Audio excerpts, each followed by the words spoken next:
But I think what it signals to the public is his absolute determination to win and his absolute determination to get his way within the Labour Party. And I think people quite admire and respect that.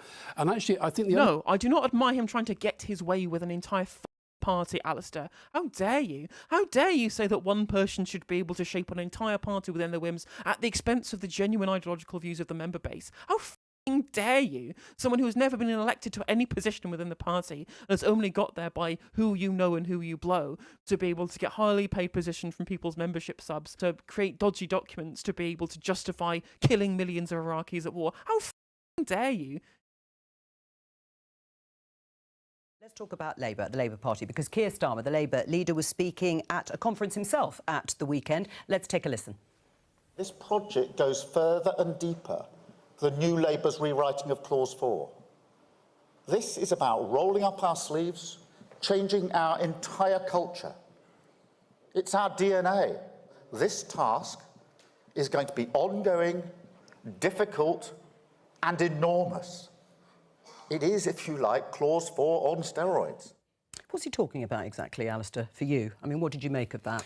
Well, I'm one of those old-fashioned people who I read speeches, and I really enjoy reading speeches.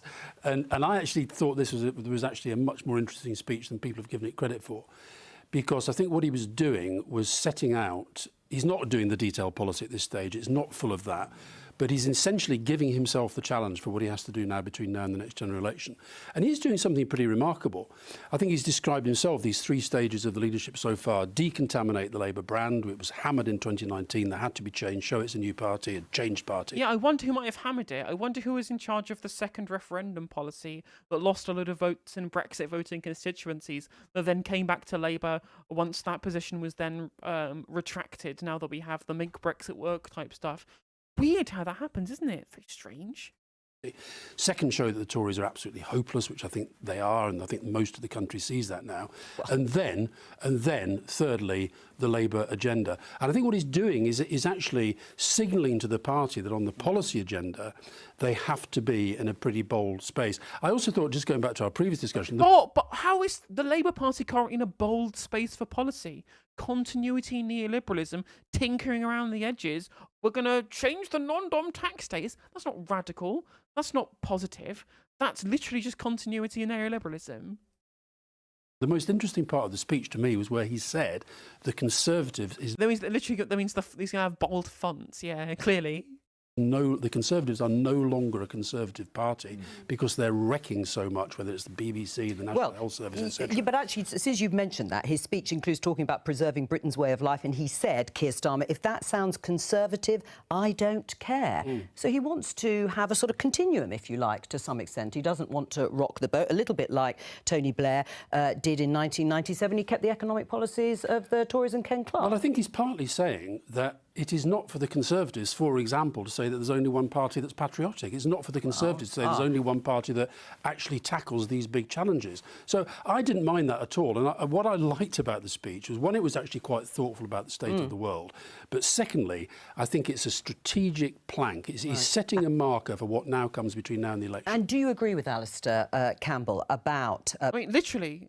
I mean, it's literally identical. Like, I can't believe that he... Again, and Alastair Campbell basically agreed here and said, well, actually, if you look at the problems, he's got a dynamic strategy of how to innovate through positive messages to be able to revolutionise the new country and create positive vision for change. Basically, he said a bunch of nothing in response to Joe Coburn saying, oh, so it is continuity neoliberalism, isn't it? He basically just said yes. He just said yes. Brilliant. Well, at least now both Keir and his communications cronies are agreeing. Putting distance and certainly putting the Corbyn era behind him and the Labour Party in order to stand a chance at the next election? I don't think we should even... I don't think talking... It's not sensible for any leader to be constantly naming the previous leader, and we didn't win it. We didn't win it. I'd rather go back to where Alastair was, which is that the Conservative Party is not conservative because it's trashing fundamental rights and freedoms and the rule of law. And if I support those things, does that make me conservative? If so, I'm guilty. But we also also need, to some extent, an economic reset, just as we had in 1945 after people put up with the privations of World War II. We lost twice as many civilians during COVID, and now the nurses can't feed themselves. And have you heard that from Keir Starmer? Have you heard that radical... And again, I'm just going to make the point yet again for those at the back, right? The debt to GDP ratio at the end of the war was around about similar to what we have right now. What did we do after the war? We had the biggest state investment into our economy in the history of this country. Created the welfare state, it gave us the NHS, it gave us huge amounts of council housing, it revolutionised our economy and created a fair society in the greatest period in our nation's history as far as domestic economic policy is concerned, right? And we did that off the back of a war economy where we lost 25% of the nation's wealth at that point.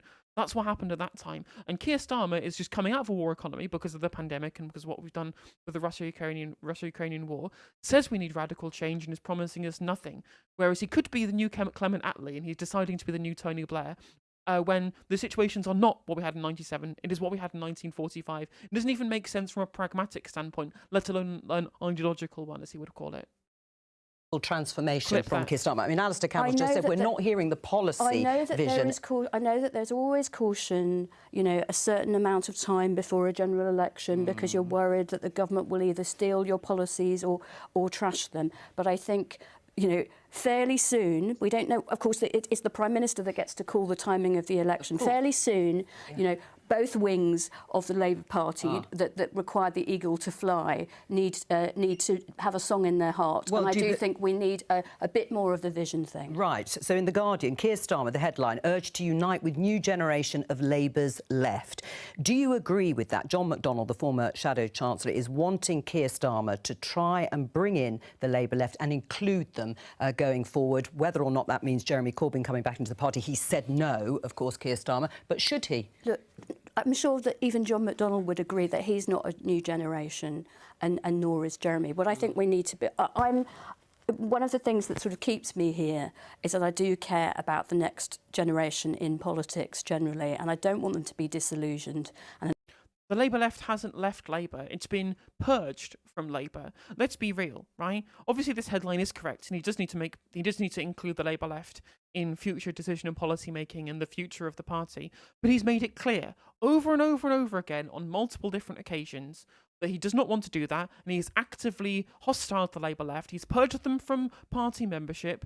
He's removed them from being councillors. He's stopped them from becoming on the shortlist for being MPs. He's removed them from any kind of position of power within the party within the front bench, and he's taken away all of the policies they originally stood for that were of the brainchild of the Labour left, whilst also prescribing groups that are related to the Labour left, including things like Sikhs for Labour, for Christ's sake. So this is literally it, right? This is the point we've got to, where literally nobody on the Labour left is even allowed to be in the party, and quite frankly, it's unlikely that any Labour left person will ever be an MP for the Labour Party ever again. There'll be no Labour left leader, no Labour left candidates, no Labour left councillors, whatever it might be. It's all gone. There's no point in even trying. Leave the party. You're never going to get where you want to be. An obvious place for them to go if they care about the planet and they care about greater equality and they care about rights and freedoms and they care about peace and security is the Labour Party. And everybody, young and old, are going to need a little bit more by way of vision and policy before the election. I'm sure that must come. How much of a problem is it that Keir Starmer has dropped pretty well his entire leadership campaign, pledges and promises, whether it was on tuition fees, whether it's on nationalising public utilities, it's gone. Well, look, the Conservatives will try very, very hard to make it a problem for him, for sure, because they're going to try and... Why would the Conservatives make it an issue? Obviously to make Keir look weak because he fucking is. But the issue isn't with Conservatives, it's with the Labour left. It's with all the people that he hoodwinked by deceiving them, deliberately deceiving them, because we know that he deliberately deceived them. Margaret Hodge, all of the journalists have come out and said specifically that they were told during the leadership election that these were things that they knew were either pledges that were so lukewarm that they would be able to break them without anybody noticing, or things that were deliberate lies to try and get people on the left to vote for him when he had no intention of standing by them whatsoever. We know this now. Stop trying to say this is about party politicking and talk about the fact that it just shows that Keir Starmer is a deceitful liar and a piece of shit. Come on. Like, you know as well as I do, Alastair, but of course you're the spin master, so you never admit it. Portray him as being untrustworthy, but I think what it signals to the public is his absolute determination to win and his absolute determination to get his way within the Labour Party. And I think people quite admire and respect that. And actually, I think No, I do not admire him trying to get his way with an entire fucking party, Alastair. How dare you? How dare you say that one person should be able to shape an entire party within their whims at the expense of the genuine ideological views of the member base? How fucking dare you? Someone who has never been elected to any position within the party and has only got there by who you know and who you blow, to be able to get highly paid position from people's membership subs, to be able to fake documents or to create dodgy documents to be able to justify killing millions of Iraqis at war. How fucking dare you? How genuinely, how dare you? The other thing I would say, but I agree with Shami, by the way, about, there's no point comparing Keir with Corbyn or with Tony or with Gordon or with anybody else. But as you say, it's taken a lot of time for Keir Starmer to actually deal with that. Well, it hasn't really. If you think about it, Keir is trying to do in one term what it took previously Neil Kinnock, John Smith and Tony Blair to do over a very long period of time. So, and I also think on the policy agenda... I mean, to be fair, Labour were 20 points ahead under John Smith. Like, Tony Blair continued that kind of road, but John Smith did the legwork, really and truly. Look at we talked about Erdogan a minute ago. If he does win, I think one of the big things that's going to help him win is that just before the election, he made some massive announcements about public sector pay, as it happens. But I think it's sensible for Labour to...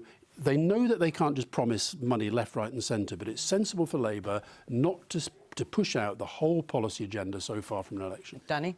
Well, if Alastair thinks the public will be impressed with the fact that Keir Starmer has broken his word, completely abandoned the commitments. I didn't say that. Well, you said that they think they'd respect him for I think tacking towards power, which is indeed exactly what he's doing. The problem is nobody knows what Keir Starmer stands for. I think it's rather pathetic for him to stand up and say how tough he's going to be on reform. He has to stress it himself. It's going to clause 4 on steroids. The fact is he's not going to do any radical reform because, as Shami says, Alastair from his speech, he's actually a conservative. He's committed and he's in hock to the left, who will not allow him to do any substantial reforms. That's not what I said. Okay, forgive me. Sorry. Shami, I'll let you respond. But the fact is, I think he is going to be conservative with a small c on public service reform and on economic reform. I do agree with Shami. And possibly socially, which you guys fear. Well, he should. I'm pleased to hear him talking about reform. I'm pleased that Wes Streeting says the NHS needs to change. I'm pleased that he himself...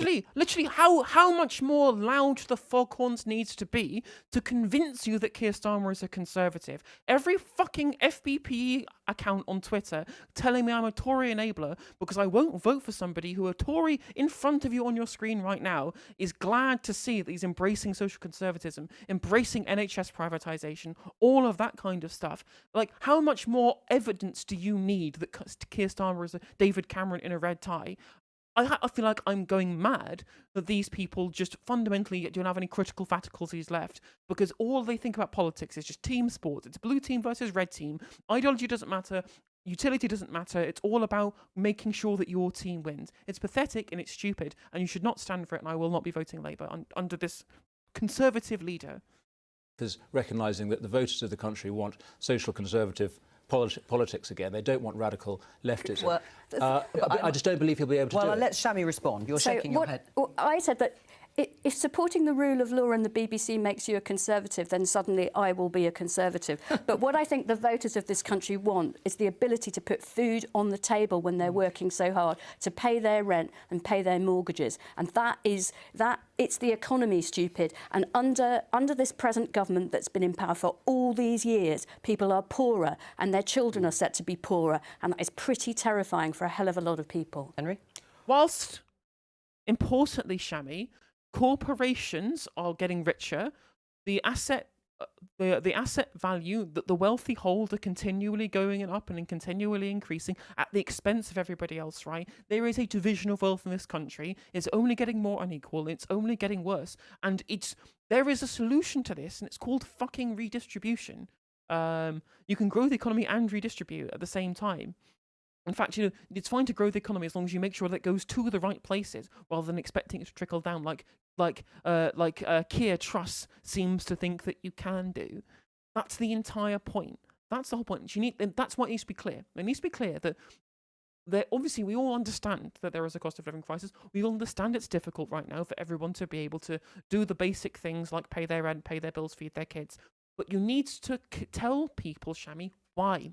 Why is it Why is it that people can't pay their rent? Why is it that people can't pay their bills? Why are people poorer? Why are their kids going to be poorer? And it's because the rich have taken all of the wealth for themselves. And they've taken it because that's their incentive, and they've taken it because they have bought the Conservative Party, and the Conservative Party are doing their bidding specifically to engineer policy to enable that as well, right? That's exactly what they wanted, and that's exactly what they've got. You can't just say, oh, well, they're just poor for no reason. It was a political choice. It was a political choice to do that. And so we need to have a political choice in the other direction. And we're not getting that from Sir Keir Starmer, are we? No, we're not. So I think it was slightly wearying when you hear there's a certain mode of Labour way of talking about the Tory party, which is the Tory party's solemn duty to defend whatever it is that Labour did 5 minutes ago. So Labour come in 1997 and they do a huge amount of constitutional change, and that's all fine. And then the Conservatives get elected and say, actually, we don't like some of this, and suddenly they're not Conservatives anymore. But it was also slightly weird. Clause 4 on steroids, it's a bit of a zombie reference, right? Like, I mean, when Tony Blair was, taking over Labour in 1994, did he ever feel the urge to say the white heat of technology on steroids? Not necessarily. I think you've got a point. I think you've got a point. And the other point I would make about that is that Clause 4, the reason that Clause 4 was so powerful is precisely because Clause 4 was a very specific commitment. It was a specific provision of the Labour Party constitution. Yeah. It was obviously freighted with symbolic meaning, but it was a real move. So saying Clause 4 on steroids and then attaching that to what is currently a very vague set of commitments. That's why you have to deliver on that. Is problematic. And he's right. That is 100% correct. And it's almost like that's the reason why he's trying to allude to it, to make people think there's some big change coming. But it doesn't actually match up with the rhetoric or the policy that we've recently been talking about. Is changing from a fundamentally Marxist principle of collective ownership of the means of production, distribution, exchange to not that. Is that as big a change as reworking the non-dom tax status? Well, of course it isn't, right? What he's doing is signalling to people. He's signalling and saying, I am centrism. I am nothing will fundamentally change. I am just Joe Biden, except even less charismatic for some reason. So yeah, brilliant, love it, great. Really looking forward to the hope and progress and change that we're definitely going to 100% get. Brilliant, love it. Public ownership and about that long-standing commitment by the Labour Party. It's still a very specific reference that political wants get and the public don't. Not public ownership, collective ownership. Collective ownership and worker ownership of the means of production, distribution and exchange. Again, I cannot stress this enough. That does not necessarily imply public ownership. It also implies cooperative ownership. It's the Labour and Cooperative Party based on the long-standing coalition agreement that's been around for decades at this point, almost a century. Right? That is what that means. That's why even in Neil Kinnock's manifesto in 1992, there were provisions, not just for nationalisation of the national grid, for example, that was in the 1992 manifesto, but for the funds for cooperative ownership. What do you think the Inclusive Ownership Fund was in the 2017 manifesto? That was collective ownership, but it wasn't nationalisation, was it? Symbolism and, as Henry said, what it means. Do you agree with? Yeah, I agree to some extent. And the point I make about Clause 4, it wasn't even the fact that it was about public ownership. It was signalling to the Labour Party that we have to show the country that we're going to change. That was what it was about. But you then have to talk to the country. You correct. And change for the worse, and change and become another corporate establishment party taking money from rich donors, flying off in, Richard Branson's private jet, being up in, licking Murdoch's boots and doing his bidding. That's exactly what that signified. And, quite frankly, yeah, fair enough. You got it, dude. Well done. You certainly changed the party. Whether it was for the better or not, I will leave that up to the incredibly well-paid journalist to decide. We didn't go to the election saying, vote for us, we change Clause 4. We went to said, vote for us because we're going to change the economy, the health service, education. And you didn't change any of it. It's all the same. It's Blatcherism. You've just been told by Joe Kerben earlier in this segment you actually didn't really change much about the fundamental basis of the neoliberal economy that you inherited from the Thatcher era and from Ken Clarke's policies in 1992. Right? That's fundamentally that it wasn't different, and the whole reason why it wasn't different is because you had to change the Labour Party to ensure that it wouldn't be different. The fact that you were continuity neoliberalism in 1997 is exactly why Clause 4 had to be changed, because under Clause 4 you cannot be continuity neoliberalism because that commitment specifically is to the absolute categorical opposite of what was being promised by the Conservatives for the entirety of the Thatcherism period. Unless you scrapped Clause 4, you could not be continuity neoliberalism, and that was the point. of being stuck in the eternal present. Like, I mean, you know, it's just as tedious when the Conservative Party talk about the winter of discontent. Correct. It was a very long time ago. Like, why do we not have our own reference point? But it was a line in a speech which I think he used to signal to the party, don't worry, bold change is coming, I think. And I think, actually, I agree with this fucking Henry guy from Conservative Home. I agree with him that it is nonsense that we continue to refer to these like watershed moments from decades and decades ago without talking about real political moments that are part of the entire electorate's political memory, right? We're not just entirely memory hold in the minds of 50 and 60 somethings, but the reason why we are new memory hold in the minds of these 50s and 60 somethings, for example, and even older than that, if you talk about winter of discontent, is because the people who decide the narrative, the people who are high up in the journalism industry, the people who are the ones who do the taglines, who have all of the spin doctors who control this narrative, they fundamentally only know the politics that refer to these moments, because that's what they grew up with. And until we have an actual new influx of thought leaders within these movements from people who aren't entirely fucking brain poisoned by these specific watershed moments in history, that's never going to change. In the same way that our view of broad macroeconomic policy in the public sphere and the public realm isn't going to change either, unless people fundamentally admit that these Milton Friedman-style monetarist prescriptions about the economy were incorrect and massively incorrect. Fuck, if the IMF can admit that monetarism was garbage and move to a more kind of centrist, closer to Keynesianism perspective on the economy, why can't the Labour Party? Why can't the journalists at the BBC? How is, of course, the IMF, the institution that debt traps nations in the global south and forced them in the 90s to strip away all of their welfare programs, how are they more forward-thinking than the journalists at the BBC, fucking hell? What would be the one thing you would like to hear Keir Starmer set out in terms of a policy platform now or very soon? Well, I actually was genuinely quite excited. I hope it's true, this stuff about lowering the voting age, and I'd love them to Franchising the Europeans. Well, and this, let's just show this headline in the Daily Mail, Starmer to use EU citizens to, as they call it, rig polls. Well, you can't do that until you've won an election anyway. So I think that, look, I love it when the Daily Mail get hysterical about anything that Labour says and does. But I think constitutional reform, which I'll be honest, I used to think back in the day was a bit of, chattering class thing. I think that the public are ready, not just for a change of government, but for a real change about how we do politics. I think all the reforms you guys passed already have panned out really well over the last 20 years. Like what? I mean, Scottish devolution, turbocharging the SNP. Well, that's a consequence of it, but but things have consequences. That's how we judge them. them. But I still think it was right. Yeah, I can't believe if you give people democracy, they will want more of it. I'll go, how dare you? How dare you want the people of Scotland to control their own lives, you monster?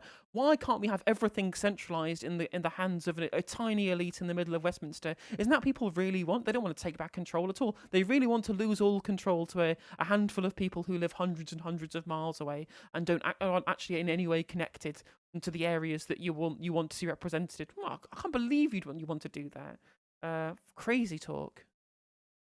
Right to have Scottish Parliament. What, but no regrets at all. Well, I regret the fact. The Labour Party manifesto of 1997 said a sovereign Westminster Parliament will deliver devolved parliaments of Scotland and Wales. The union will be strengthened. The threat of separatism will be removed. Do you think that it did that? No, I think, but I do think we delivered a Scottish Parliament and a Welsh Assembly. I think that has been good for the overall. That's kind of input-based. You managed to get the buildings up. And 16 and 17 should definitely have them. Also, are we really going to blame devolution specifically for the rise of the SNP? Are we really going to actually claim that? Because it took, it didn't happen immediately. In fact, it took a very long time for the SNP to actually gain the gigantic foothold that they got in 2015, right? They didn't, and that's when it happened overnight. It didn't happen, there was never really kind of this continual growth in the SNP.